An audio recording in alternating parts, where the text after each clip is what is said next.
स्वयंपाकात स्वादाची जान, डीएम मसाले तुमच्या घराची शान. छत्रपती शासन महिला गृह उद्योग कबनूर इचलकरंजी घेऊन येत आहेत अस्सल परंपरेची मराठमोळी चव म्हणजेच डीएम मसाले. मटन मसाला, चिकन मसाला, धणे पावडर, गरम मसाला, बिर्याणी मसाला, तिखट चवदार मसाले आणि चटणी म्हणजेच डीएम मसाले. तर आजच आपल्या जेवणाची रंगत वाढवण्यासाठी केमिकल विरहित डीएम मसाले, गृहिणींच्या मनातले मसाले आणि चटणी अवश्य वापरा. डीएम मसाले महिला बचत गटाद्वारे करणारे स्वच्छ माफक दरामध्ये म्हणजेच डीएम मसाले. संपर्क दिव्याताई मगदूम, मोबाईल 91 30 80 22 55.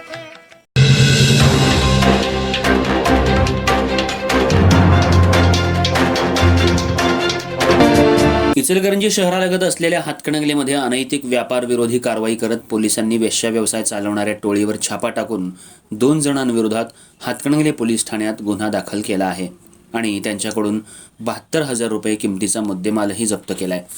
हातकणंगलेमध्ये प्रवीण सूर्यकांत कोळी वय 35 राहणार बाजारपेठ हातकणंगले यांच्या मालकीचं हॉटेल, पार्किंग आणि लॉजिंग आहे. त्या ठिकाणी वेश्या व्यवसाय सुरू असल्याची गोपनीय माहिती हातकणंगले पोलिसांना मिळाली होती. त्यानुसार माहितीची शहानिशा करून छापा टाकण्यात आला. यावेळी उज्ज्वला बाबासो कुंभार वय 39 राहणार शिरदवाड तालुका शिरोळ ही एजंट म्हणून काम करत असल्याचं तपासात निष्पन्न झालं.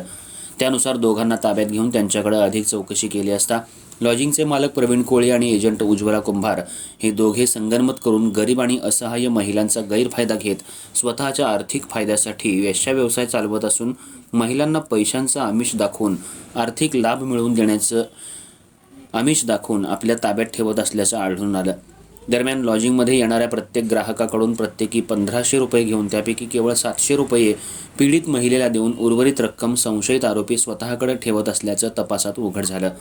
त्यानंतर दोघांना ताब्यात घेऊन त्यांच्यावर भारतीय न्याय संहिता कलम तसंच अनैतिक व्यापार प्रतिबंध अधिनियमन कलमांतर्गत गुन्हा दाखल करण्यात आला आणि त्यांच्याकडून 2 मोबाईल फोन, रोख रक्कम, रजिस्टर, निरोध पॅकेट तसंच 1 दुचाकी वाहन असा एकूण 72,040 रुपये किमतीचा मुद्देमाल जप्त केलाय. जर आज त्यांना न्यायालयात हजर केला असता 2 दिवसांची पोलीस कोठडी सुनावण्यात आली आहे.